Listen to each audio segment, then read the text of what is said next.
Live from New York, this is the Harvey Hour. My name's Nathan Harvey. Today I'm not joined alongside my dad, Stephen Harvey, but that's okay. We got a jam-packed show. We got a couple of brand new topics heading. We got a lot of basketball today as well. We got Lakers, we got Warriors, we still got Aaron Rodgers, and we also got a new thing on Lamar Jackson, according to Jeremy Fowler. But let's start with our first topic because we are talking about the Lakers because last night the Lakers were able to barely beat the Magic 111-105. They move into the 10th place in the Western Conference. AD, since LeBron's injury, has been averaging 26, 13, and 2 blocks per game. And this was coming off a buzzer-beater loss against the Mavericks where they lost 111-110. And I was taking a look at both of these games, and the question is, am I more or less confident in the Lakers' playoff chances after this weekend? And I'm going to say I'm more confident in the Lakers since this past weekend. Because Darvin Ham sort of said his first comment really about LeBron's comeback is he'll play at some point this season. At least he hopes to. Now, could that be that LeBron actually may come back some point in this season and play? Or could it be, hey, we're playing at a nice tempo. Austin Reeves had the game of his life against the Magic. Can we keep it up? So maybe it's sort of hinted at, or LeBron may be coming back. But as it currently is sitting, look at the West. I'm going to bring up a graphic here. Look at the West. The West is wide open. Every single team is within like a game and a half of one another. Some even less so. The Lakers are in 10th place right now. They could move all the way up into 6th place very, very easily. I mean, realistically, right? I believe the Lakers have, 9 games remaining, I believe it is. I'll bring up their schedule right now for me, and I will tell you guys who they're playing. But they got a back-to-back against the Bulls, I believe. Here we go. They play the Suns, the Thunder, 2 games against the Bulls, the Timberwolves, Rockets, Jazz, and Clippers. The only teams I'm really fearing are the Suns, the Thunder, because the Thunder play up to them, or the Lakers just play down to them. And really, depending on how the Jazz play, the Jazz, because the Jazz are still technically in it. They have the same amount of games won and lost as the Lakers do. The Clippers, I don't know what the hell is happening with the Clippers. Do they have, are they good with Russell Westbrook? Can they know how to use him? It seems like they sort of know how to use him. Will Russell Westbrook have an off day? So they could, in the last, let's see how many games that is, 2, 4, 6, 8 games left, I believe, if I quickly counted that correctly. 8 games left. Could I see them go 4-4, 5-3? Probably. Will that move them into out of the play-in into a secured playoff spot at that 6th position? Or maybe even higher, depending on if the Clippers fall and then the Lakers beat them. Maybe putting them in the 5th spot. Who knows? But what I saw last night was very, very glaring. And even though I do think I am more convinced that the Lakers will be in the playoffs this year, I'm a little bit shaky with that because my expectations were already very low since they just missed the playoffs last season. So I was really coming in saying, and besides, LeBron's another year older, injury prone. They also have Anthony Davis, who, for me, I know Skip Bayless calls him, I believe, always disappointing. I'm saying he's always down because he's always hurt all the time. But the way I'm taking a look at Anthony Davis is I said it. The reason why he was, I believe he was number 2 on my pressure scale. He was supposed to take the reins of the Lakers if LeBron leaves or when LeBron retires if he decides to stay on the Lakers. AD was supposed to be handed the baton, take it, and then take the Lakers to, Narnia. Take him to infinity and beyond. Be that next Laker that really is transcendental among every other team in the league or every other big man in the league. And Anthony Davis has not really been that. He's been very, very inconsistent. And that's the big knock on it. He gets hurt, and he's inconsistent.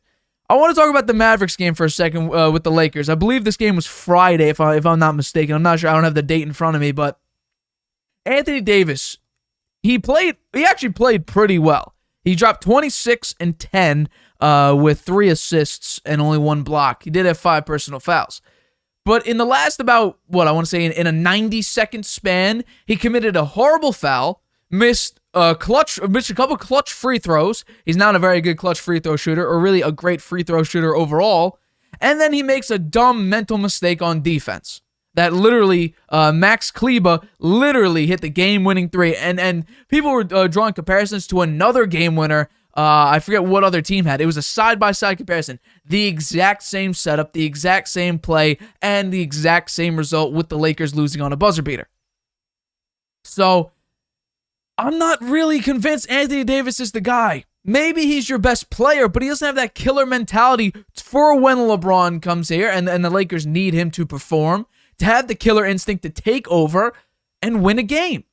Was it Austin Reeves, an undrafted guy last year, had to have the game of his life in order to beat these Orlando Magic. He had what? I don't have it in front. I think it was like 15 points, 13 points in the fourth quarter alone. I mean, they barely beat him. 111 to 105. Anthony Davis admitted that the game against the Mavericks was his fault. And then he comes into this game, the whole killer mentality thing. You failed your team in literally the game prior. You got to come in here, the game before. You got to come in the next game and take over the game with that killer mentality.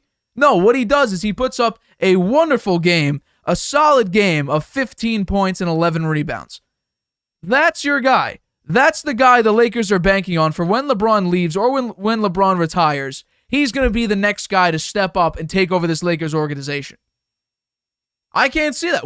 He went 6 of 15 in this game against the Magic. I mean, since the All-Star break, or since the trade deadline, the Lakers are one of the best defensive teams in the league. I believe in a lot of categories defensively, they are ranked number 1. But you got to have games like this where the Magic are such a weird team. A weird team. They've beaten some of the top teams throughout the year, and they're just a very, very strange team. And I believe they're still technically in the running for Wembayana, I believe his name is. The guy who's expected to go first overall, I believe. Or maybe not anymore. They're 29 and 43. They are the 5th worst team in the NBA. It looks like Houston and Detroit are fighting for that, maybe with a hint of San Antonio Spurs.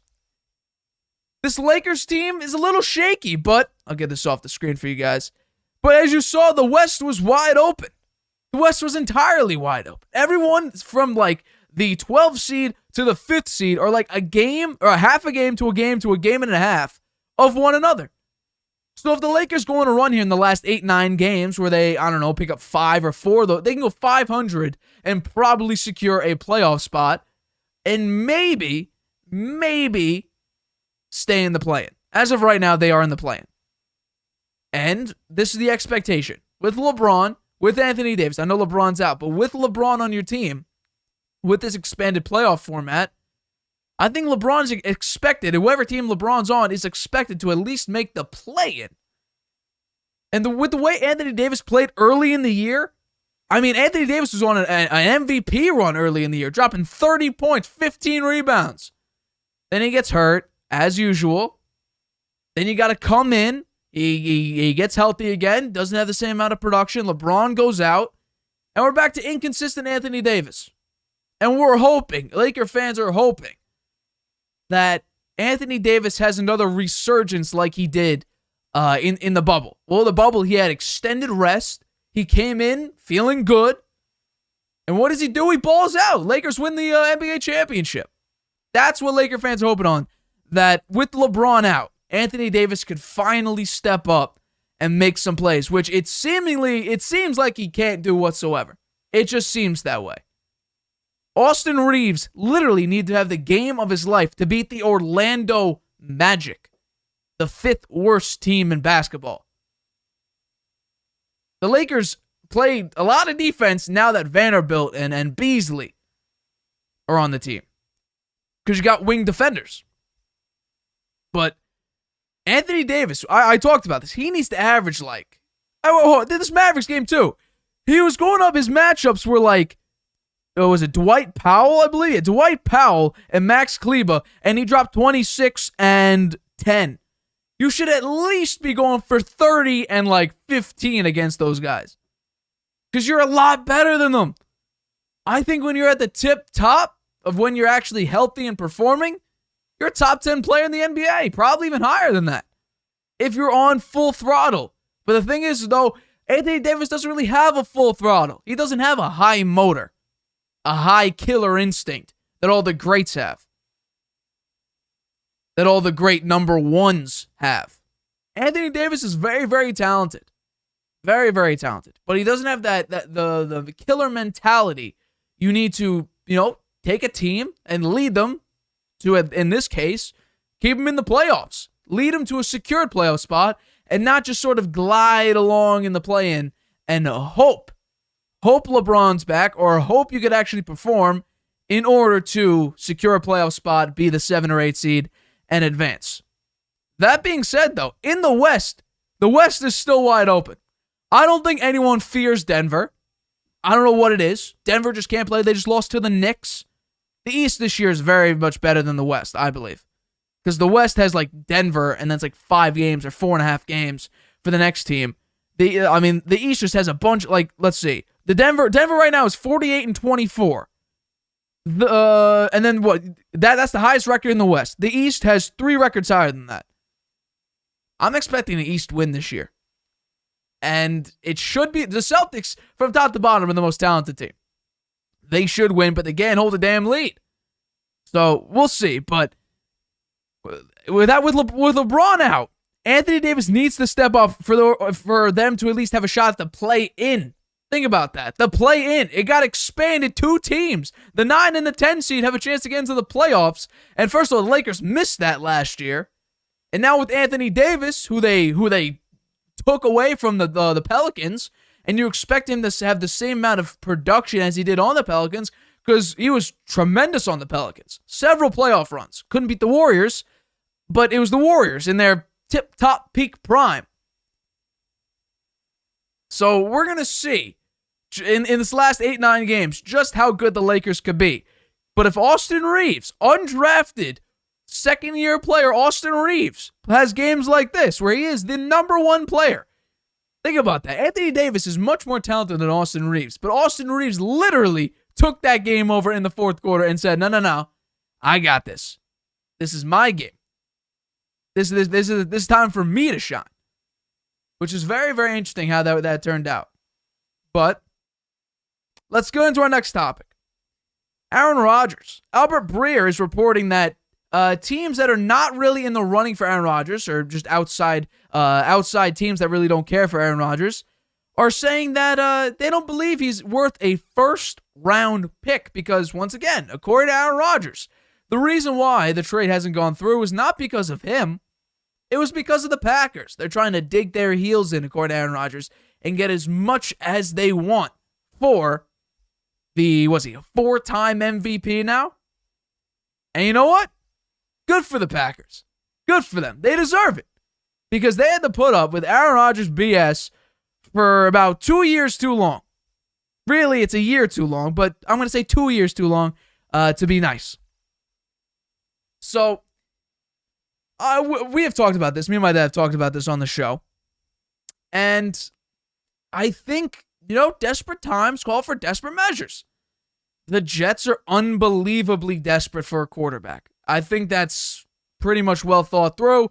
They have been dealing with Zach Wilson and Chris Streveler and Mike White and Joe Flacco. Mark Sanchez is probably their best quarterback in the past 15 years. Chad Pennington was good but can never stay healthy. You had Geno Smith. You had Christian Hackenberg. You got a bunch of quarterbacks that were not very good. So the Jets, because the Jets right now, you take a look at that team. They have the offensive rookie of the year. They have Elijah Moore. They just got Alan Lazard. By the way, Alan Lazard had a weird comment, and I'll talk about this in this topic, but they got some players. Their offensive line is a little bit of a question mark. You got to get 1 or 2 more pieces, starter pieces, not really depth pieces, starter pieces on that offensive line, and then I'd be a little more confident saying that you're a secured playoff team. Your defense is just number 4. However, generally, defenses are a little bit, they have a little volatility to them. They go up, they go down. They're really great one year, then they're okay the next year. Take a look at the Rams this year. The Rams added Bobby Wagner. They had Jalen Ramsey. They had Aaron Donald. Aaron Donald did get hurt, but Bobby Wagner was still productive. Jalen Ramsey was all right. Look at the Rams defense. They were dominant last year. This year, not as much. So the Jets defense, we'll have to see how it comes out of the gate. If it's still dominant, well, there's our answer. Probably first few weeks, if the Jets are dominant like they were last year, okay, this is probably a top 10, maybe top 5 defense. But all the Jets really need, the one glaring need that the Jets have, is at the quarterback position. And Aaron Rodgers said on the Pat McAfee show, my intention is to play and play for the New York Jets or retire. So he already said, I want to play for the Jets. And then the leverage, because he said that, I feel like the leverage has dropped off of Aaron Rodgers for a little bit. If he said, I may retire, because he said going into his darkness retreat that he was 90% retired. I think the Packers could say, well, he wants to go to you guys. You guys need him. How about a first-round pick? Or, according to reports, the Packers could go, not only one first-round pick, we'll take 2 first-round picks. I think that's a little bit excessive, but the Jets are desperate. I think the smarter idea would be take those first-round picks that the Packers are, begging for, and give it towards a quarterback that I'm going to talk about a little bit later. Oh, a guy making $32 million fully guaranteed that basically wants to go away from his team, Lamar Jackson. Oh, who's also about a decade younger and is not on the verge of retirement. Just a little thought. Because Woody Johnson and the rest of the Jets staff apparently were on a plane when the news broke that, the Ravens used the non-exclusive franchise tag on Lamar Jackson. And so I was joking around with some of my friends. A couple of my friends are Jet fans. And I said, turn the plane around. Go get Lamar. It's a better idea. It's just a better idea to go get Lamar Jackson.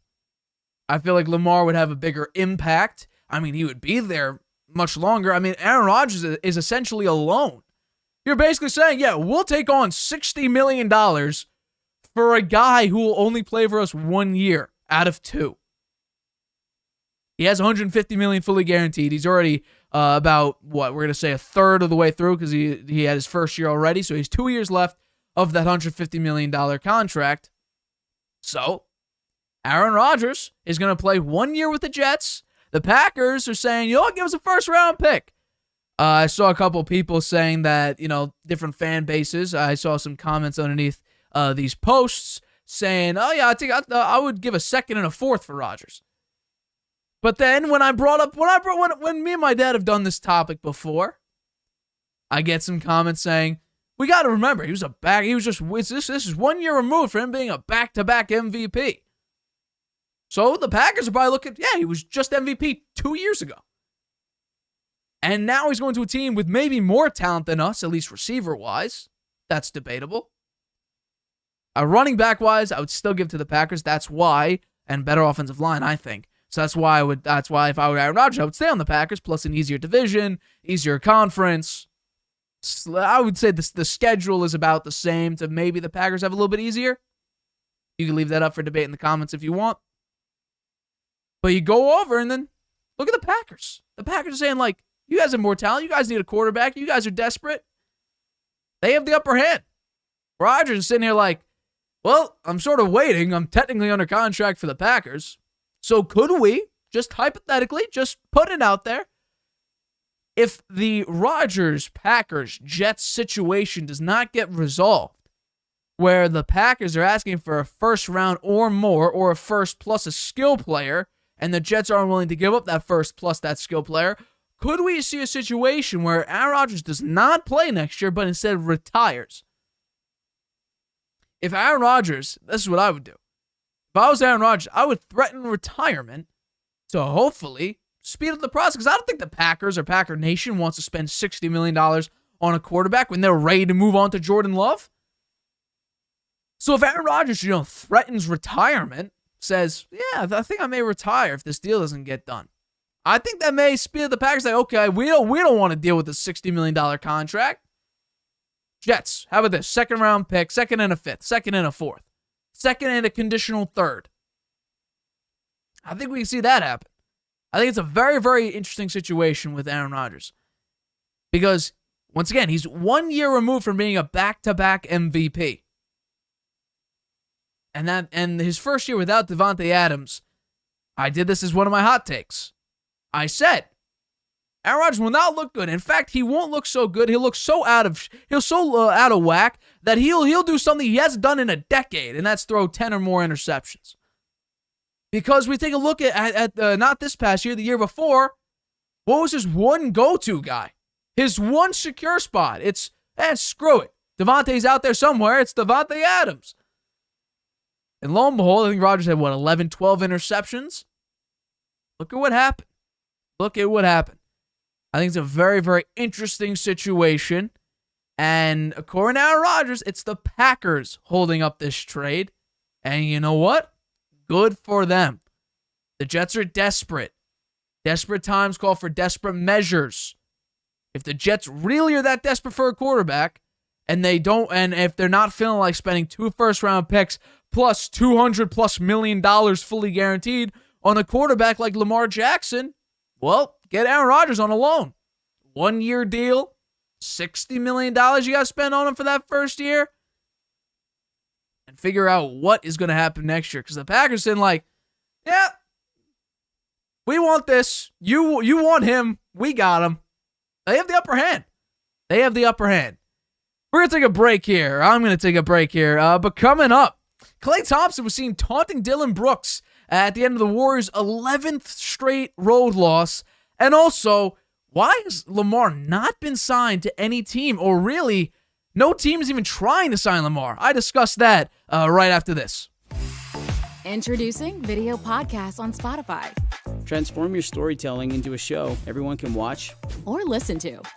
Easily upload your video through Anchor, Spotify's free podcast creation tool. So whether you're showing off a new recipe, interviewing an exclusive guest, or uncovering the next mystery, you can now reach a whole new audience with Spotify. Podcasting just became more than audio. Create with Anchor, watch on Spotify. You have a lot to say. Maybe you've thought, I should start a podcast. Meet Anchor, the easiest way to make a podcast ever. It's a powerful mobile app and web tool that lets you record a podcast anywhere and distribute it everywhere. It's great whether you're a seasoned pro or just starting out. And it's 100% free. You can record your show straight into Anchor on your phone, iPad, or the web, using any mic you want. Record alone or with friends or co-hosts anywhere in the world. You can add background music and transitions, and your listeners can send you voice messages that you can incorporate right into your next episode. If you want to produce your show using another app, you can upload your own audio directly from web or mobile, and still take advantage of Anchor's totally free podcast hosting. Once your podcast is ready to publish, Anchor can automatically distribute it to every major podcast platform. That includes Apple Podcasts, Google Podcasts, and Spotify, so your listeners can hear your show wherever they want. And on the web, you can see detailed analytics about how people are listening. Plus, you'll get a great-looking profile page where anyone can listen to your podcast or subscribe to it. And if you want to ask your audience to support your work, Anchor makes it easy to collect monthly payments from the people who love your podcast and want to see it grow. You really don't need a recording studio, expensive equipment, or a bunch of technical knowledge to deal with a podcast feed. Just get started and join the diverse community of podcasters already on Anchor. We can't wait to hear your podcast. Welcome back to the Harvey Hour. My name is Nathan Harvey. I'm not joined alongside my dad, Stephen Harvey, for tonight's episode of the Harvey Hour. But nonetheless, let's get into our next topic because the Grizzlies and Warriors are back at it. But this time, it's not Draymond Green versus Dillon Brooks. It's Klay Thompson. Klay Thompson versus Dillon Brooks.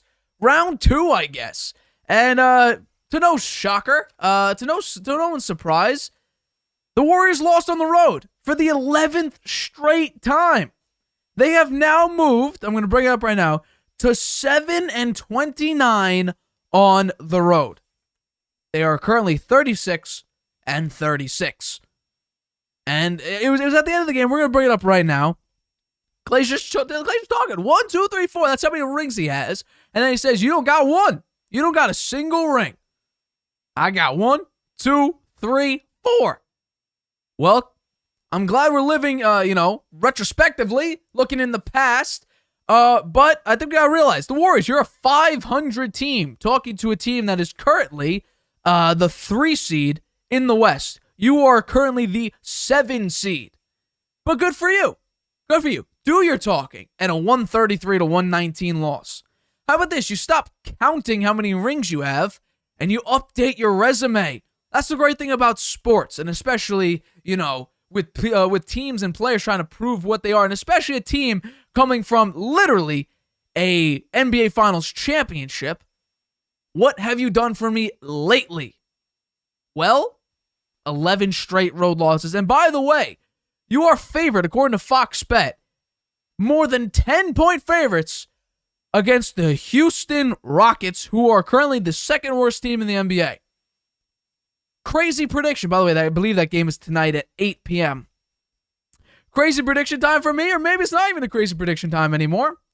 I'm going to actually pick the Rockets to win at home because the Warriors are a horrible road team. And we've talked about this before on the show. I think that punch by Draymond has done a lot of damage to the core of this team. It is sort of, split sides between veteran players, Curry, Klay, Draymond, and the younger players, maybe a Kuminga, definitely a Jordan Poole. Moses Moody, maybe. Who knows? Because I took a look at this team. They played, first of all, they lost to the Hawks on the road. Like, that's bad. You lost to the Hawks on the road. The Hawks are not a very good team this year. They're under 500. They are the 8th seed, but they're not a good team. Trae Young fired their head coach earlier this year, essentially. Got his head coach fired. How about we start actually, paying attention to what happens? You actually put effort on the road. I think there was a moment, I think it was in this game, where the Warriors just sort of, nonchalantly going back on defense, and the Grizzlies just said, okay, pass, layup. Steve Kerr had to call timeout. Warriors are unaware of what the hell just happened. They don't shoot very well on the road. They don't play great defense on the road. I've said this before on the show. The Warriors are not a very physical team, and I think that's due to the fact that they're a very, very small team. Their starting five for a couple of weeks, actually, was a starting five. It wasn't in this game, but the starting five was Draymond at the 5. I believe Draymond's, 6'8"? Would you even give him that? No, according to ESPN, he's 6'6". Draymond Green was your number 5. You were playing Curry, Thompson, DiVincenzo, and Jordan Poole didn't make it, but there was another very, very short guy. It may have been, I want to say JaMychal Green, but I'm not sure. It may have been Jordan Poole, but I don't think Jordan Poole has been in the starting lineup for a long time. It was a very, very, very small lineup, and it made no sense. I don't know what the Warriors are doing. This weird road record of 7-29 blows my mind how that's even possible. This team just came off of a championship. You lost Bielitsa, you lost Otto Porter, you lost Gary Payton. You brought him in, but he's not playing because he's hurt. You traded away Wiseman because it just didn't fit how the Warriors' culture worked. It didn't fit how the Warriors were doing on offense or defense, or no defense, so not much defense. Jordan Poole has been inconsistent. JaMychal Green has been not great. Anthony Lamb has been okay at best. Moses Moody hasn't been the player you were hoping he would be. Dante DiVincenzo, he was, can we say, adequate at best? I mean, there were some games where he had more rebounds than points. That's a Draymond Green stat, not a point guard stat. So let's get into the real rivalry here, apparently, now that we're calling it. So Klay Thompson's counted to 1, 2, 3, 4 championships to 0 championships. You don't got 1. Dillon Brooks outperformed both Steph Curry and Klay Thompson on Saturday night's game. Klay Thompson and Steph Curry shot about Klay Thompson shot for 35.3%, Curry shot for 33% from the floor. Klay Thompson shot 22% from 3, Curry shot 37.5% from 3. Dillon Brooks shot 70% from the floor and 100% from 3 on 4 shots. 4-4 from 3. 18 points compared to 16 and 14 from Curry and Thompson, respectively. This team, the Grizzlies, have knocked you out. They knocked you out a couple years ago during a play-in. They dominated you. Well, guess what? You tied this season, but that's because your first 2 games were at home. Now, the last 2 games, you allowed 130 points each and lost by a margin. It's a tremendous margin. I think it's, 17 on average? Can't do the quick math right now. But The Warriors make no sense to me this year. You just come off of a championship where you're the number one defensive team in the league, according to defensive rating, I guess. Let's see. Last year, the Warriors' defensive rating was number one in the league. Number one. You were third in points allowed. And you're going to this season now, being 19th in defensive rating, and you're 25th in points allowed. You take a lot of threes. That's what the Warriors have been doing since like 2013, 2014. You're not a physical team. You're undersized. You have no physicality. I think you're 30th in free throw attempts. 30th in free throw attempts. You foul an ungodly amount. You turn the ball over an ungodly amount. How many turnovers in Saturday's game? 13 compared to 6. 13 turnovers compared to 6. That turnover differential is horrible. You allowed the Grizzlies, without John Morant in the past 2 games, but in Saturday's game, you allowed the Grizzlies to shoot 47% from the three-point. 54% overall, compared to 37 from 3 for you guys and 43% from the floor. The Warriors are horrible on the road. Horrible. It could be that they don't sink, they don't have the energy. Could be they're tired from last season. Question is, what the hell are the Warriors going to do? Are they? Here's the crazy part. The Warriors, and I believe we still have the picture up right now of the West. The Warriors are still the 7th seed, so right now they're in the play-in. And I'll bring up the schedule right now. But this is a very, very interesting situation because they play the Rockets tonight. I'm giving that as a loss. They're playing Dallas on the road. I'm giving that a loss. And then you play the Nuggets as your second to last game of the year on the road. I'm giving that a loss because I haven't seen anything that says, oh yeah, we're a great road team. Or, oh, we at least could be, okay on the road. You look terrible on the road. Then you go to Philadelphia with, I had it up here for 2 seconds, but Embiid's averaging like 36 points in the month of March. And who's gonna help with that physicality? Draymond Green needs to check himself. If he gets riled up in any of these games now and he gets a technical foul, he'll be suspended the subsequent game. And you're gonna put a 6'6" Draymond Green against a Joel Embiid? The 76ers are gonna win that game. Timberwolves. Is Rudy Gobert gonna be healthy? Can he be physical? Can he out-physical you? A lot of teams are seemingly gonna do that. The Pelicans. I don't know what they're gonna do. The Spurs are a horrible team. Horrible team. But you're at home, so I'll give you that win. And then the Thunder. The Thunder could outscore you. Shea is unbelievable this year. So really, I'm taking a look at this at the most. Out of the next, let's see how many here. 2, 4, 6, 8 games left. Make sure that's right. 2, 4, 6, 8 games left. At most, you're going to go 3-5. I'd give you the Timberwolves, the Timberwolves, 4-4. Nope, 3-5, because I'm going to give you the Timberwolves, the Pelicans, and the Spurs. I'm saying you lose to the Rockets on the road, even though you're 10.5 point favorites. That game is 8 p.m. I'm not sure what station it's on. But you don't play well on the road. You're 7-29. You're up against Dallas, who's a better, depending on how you look at it, the Warriors should be a better team, but you're on the road. So I'm giving it to Dallas. The 76ers, I think Joel Embiid's going to maybe drop 45 in that game. Timberwolves, toss up. Pelicans, toss up. Spurs, should win. You're at home. You should dominate that game. At Nuggets, that's a loss. And then you're home against the Thunder, who could outscore you. Even if I give them the Thunder win. The Thunder, okay, then you go 4-4 in your last 8. So 4-4 would get you. All those records are off. I just realized that's my fault. I didn't adjust the records. But if you go 4-4, you're not gonna really be moving your spot. You would end up with 40 wins. I think the Suns will have more than 40 wins. The Clippers should have more than 40 wins. Dallas has what, you're a half game behind Dallas. So who knows if you have only 4 wins compared to what Dallas could do.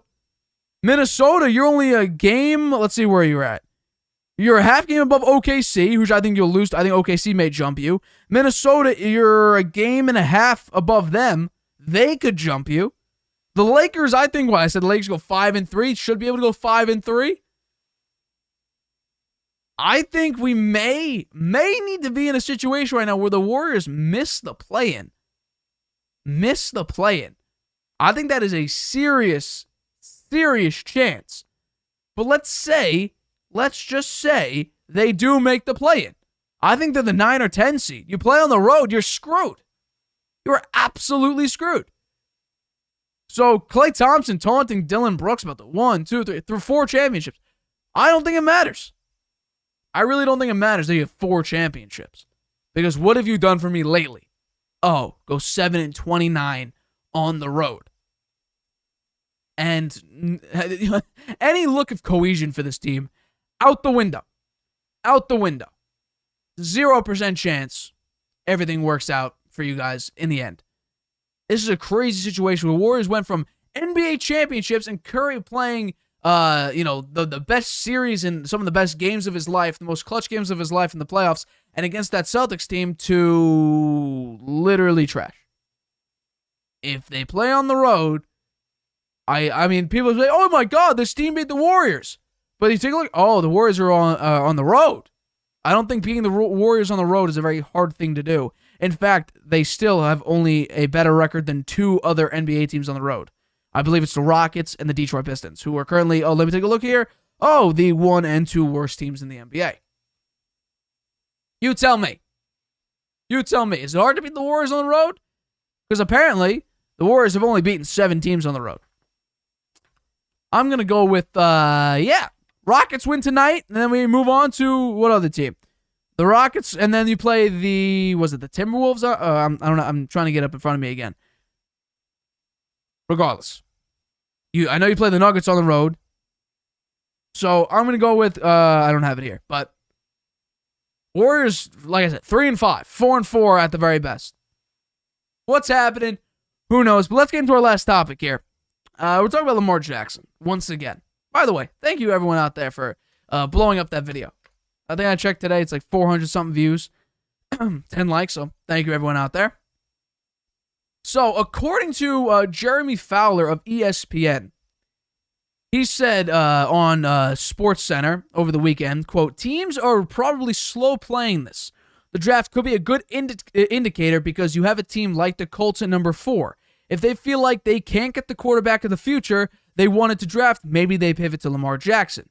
The Jets, if they strike out with Aaron Rodgers, certainly that's not expected, but they could pivot. And then you got some wild cards like Tennessee or New England.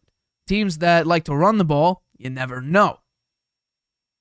So, and then, let's see, according to, Mike Greenberg, he clarified that we've not heard rumblings about Bill Belichick and co. getting involved. But Dan Graziano, ESPN guy, said I wouldn't rule it out. So I want to talk about, first of all, I want to talk about Lamar Jackson's situation right now. And we talked about it on the last show. But this is a very weird situation why no teams are even really making an offer. And people say, collusion, all this other stuff. I think it's really, really, really simple. Lamar, and we literally saw this happen. I know it's not the same, regard of, this player is all the way up here, and then I'll explain. C.J. Gardner-Johnson, safety, Saints to the Eagles this past season. There was a report that came out that says, he wanted to test the market. And then, when he figured that, the market wasn't what him and his agent expected, he had to settle for a prove-it deal. I'm not saying C.J. Gardner-Johnson is this elite safety. Oh my God, he's a very, very good safety. He led the league. He was tied for the league lead in interceptions. So there is that. He did do something. He was number 1 in something positive. But this is Lamar's reality. Is he, when healthy, is he a top 10 player in the NFL? I would put him top 3. That's me. Some may put him at 1. I would put Mahomes and Burrow. I think if you take Lamar's ability to throw the ball and then his athleticism, that's why he's at number 3. But the Burrow's calmness and his ability to throw the ball, and Mahomes, same thing. They are exponentially better than Lamar Jackson. You could argue about weapons all you want. I don't want to hear about that conversation. Ability to throw the ball. He's at, a 63% chance to, 63% completion percentage. Daniel Jones played better. Davis Mills has the same exact completion percentage. You tell me the Texans really had great talent around him. No. Best thing they got maybe is Laramie Tunsil, who just signed the highest tackle contract in history, 3 years, $75 million. How the hell that happened? I think he's done it twice now. Good for him. Get his money. $50 million, that's fully guaranteed. I think this is 2 things. The first thing is no team wants to do the homework for the Baltimore Ravens. They don't want to put out an offer that's reasonable, and then Lamar says, okay, I like that offer, I accept this, and the Ravens are like, we can afford it. Sure, we'll match it. There's that aspect to it, and I think there's another aspect to it where I think it's a simple fact that Lamar overplayed his hand. There's a report out, as there always is. I trust a lot of these reporters that said Lamar wanted at least Deshaun Watson's money and more. So the starting value was $230 million fully guaranteed. The years were sorted out or whatever. But according to reports, Lamar wanted $230 million fully guaranteed. He wanted a fully guaranteed contract. And he was very, very interested in Deshaun Watson's contract, $230 fully guaranteed. First problem with that is it's the Cleveland Browns, or as I call them, the Cleveland Clowns. Because why the hell would they pay a guy with off-the-field issues like Deshaun Watson did, pay him exorbitant sums of money, trying to reset the QB market, essentially? Because they were desperate. That's the big key here. The Cleveland Browns were desperate. They could not deal with Baker Mayfield, throwing balls into the dirt and not being as productive as people hoped he would, including myself. I was hoping Baker Mayfield would be more than he turned out being. I'm sure he'll do okay with Tampa. Still probably be last. That's my debate. Someone made a comment on that in one other Baker Mayfield video. Maybe that'll be another topic later on, close to the season. We talk about Baker Mayfield. I'm pretty sure we will. But if Lamar is asking for $230 million fully guaranteed, that's a problem. Because no team, no 32 owners, 0 of them, will pay any quarterback right now $230 million fully guaranteed. And to look at Deshaun Watson and say that's the QB market is completely out of the question. It's completely idiotic. And according to where Schefter confirmed the report, we talked about this in the last show. Do I still have it here? I do not. But the offer that Lamar was talking about that he sort of clowned on the internet was 3 years, $133 million fully guaranteed. Schefter confirmed that report. But he also expanded on it and said that, there was more to that. There was an injury guarantee. Then there was some sort of other weird guarantee that I keep forgetting the word to it. But that brought it up from 133 to $200 million. So Lamar should have accepted that because let's just say he signs that deal. This past year was his 5th-year option. And he gets hurt. That's $175 million in his bank account. It was 133 fully guaranteed at signing. And then if he got hurt, it's 175. And if he is on the team by the 5th day of the 2026 league year, he gets $200 million fully guaranteed for 3 years. You do the math. It's over $60 million per year, fully guaranteed. Even if he wasn't on the roster by the 5th day, So that's $175 million in 3 years. That's still $58 million. But let's say he doesn't get hurt, right? Doesn't get hurt. So that's 38, and then what? That would be 38 plus 33 plus 25 million, because to get to 175 to 200, $158 million for 3 years. That is, my friends, $52.6 million per year for 3 years. $158 million for 3 years. $53 million per year. That is ridiculous. That'd be higher than any other quarterback right now. So I think we may have to see a situation where Lamar has to come down, and supposedly he's gonna put an exclusive interview on his YouTube channel coming up very, very shortly, and it's gonna be interesting to see what exactly he says, because he hasn't really said what he wants. He's sort of just been coming out and sort of clowning on the reports and what he was offered, but he hasn't really come out and said what he wants or what he's looking for. He doesn't have an agent, which then doesn't really help him and doesn't help the Ravens, because it's the Ravens telling him why he's not worth what he thinks he's worth. The agent is sort of the middleman saying, okay, yeah, they think this amount. You're at this amount. In reality, we're probably at the middle amount.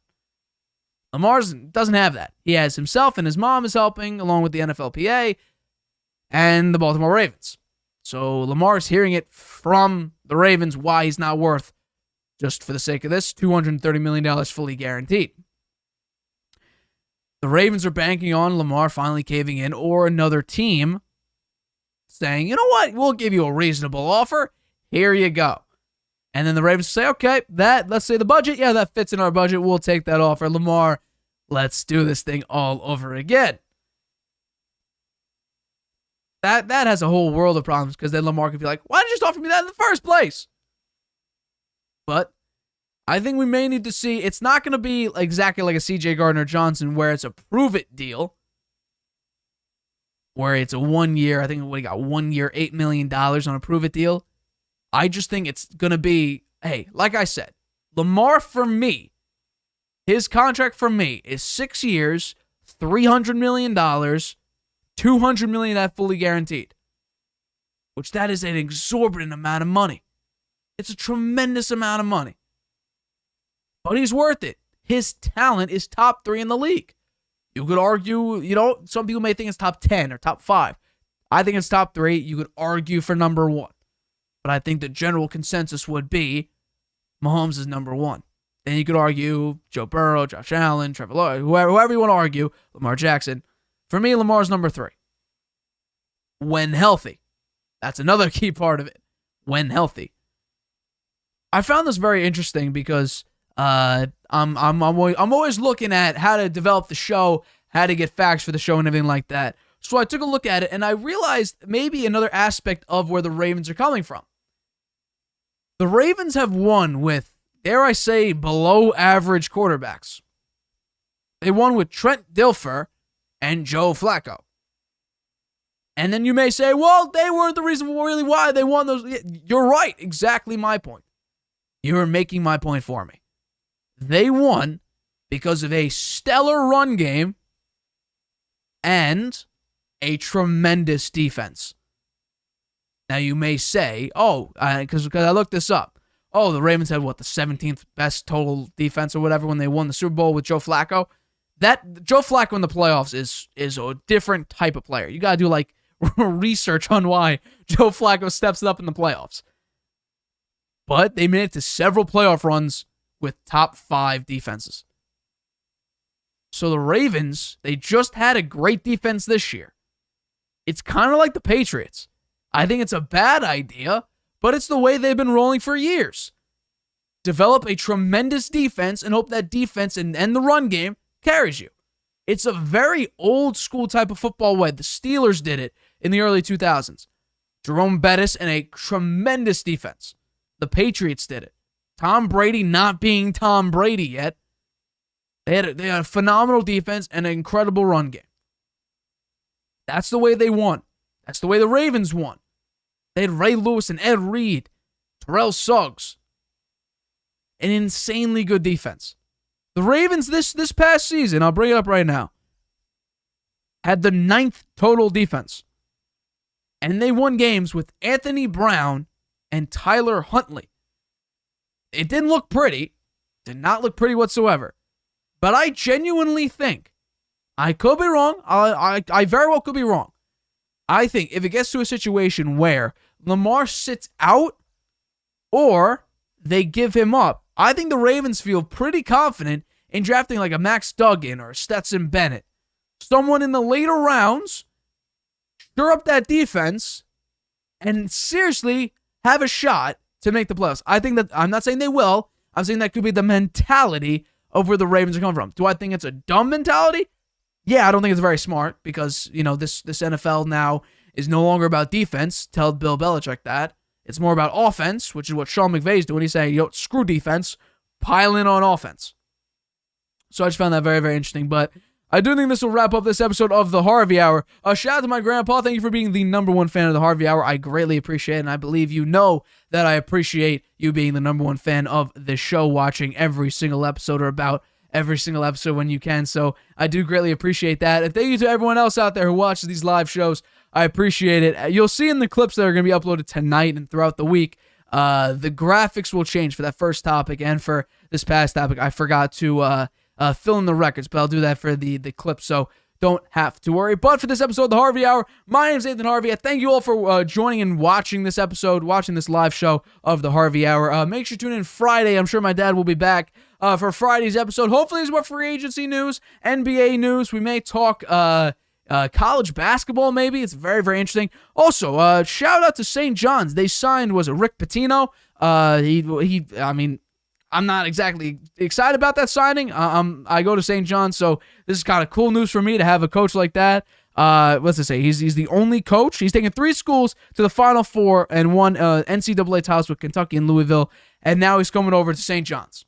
We got a great coach, questionable personality. He had an issue with Louisville, but I'm happy we have a really, shout out to Mike Anderson. He was a pretty good coach. We got Rick Pitino now. Yeah, I believe he was Iona's coach. He did pretty well with Iona. Choked in the second half of that game, though. Against UConn, they were leading at halftime. Then they choked in the second half. UConn sort of just, woke up and decided to play. But I made a $10 bet with my friend on UConn. Lost that $10 bet, obviously. But, St. John's, I think realistically, we're not a great team. We relied too much. I believe our center's name is Santiago. We relied too much on him. If he didn't get going, we weren't a very good team. So I don't expect St. John's to make a run at the Big East anytime soon, because I think UConn and Xavier are just too good of a college basketball team. But just wanted to put it out there. Good job, St. John's. You got a great coach. We'll see how he does. College coach. I feel like coaches coaching in NCAA and college basketball is very, very important. So we'll see how St. John's. I hope they do well. They haven't. The men's basketball team has not been good in like years. I mean, the women's basketball, they won 23 games this year. The first time since I think 2016, 2017 to do that. So they put up a decent fight in their tournament match, but ended up losing late. Dumb foul, dumb play. It is what it is. But this is the end of this episode of the Harvey Hour. I appreciate everyone watching. My name is Nathan Harvey. Tune in Friday, 6:30 p.m. Eastern for another episode of the Harvey Hour. We'll see you then. Clips uploaded throughout the week. If you missed any of the show, you could obviously rewind in YouTube, or, which would be greatly appreciated, go to anchor.fm/The Harvey Hour, where you can see this on podcasts. You can look up it on Spotify, Apple Podcasts, Google Podcasts, wherever you listen to any podcast. It'll probably be there. So iHeartRadio even. We have iHeartRadio station. I'm dragging this on for too long. Friday, 6:30 p.m. Eastern, right here on YouTube. Introducing video podcasts on Spotify. Transform your storytelling into a show everyone can watch Or listen to. Easily upload your video through Anchor, Spotify's free podcast creation tool. So whether you're showing off a new recipe, Interviewing an exclusive guest, or uncovering the next mystery, you can now reach a whole new audience with Spotify. podcasting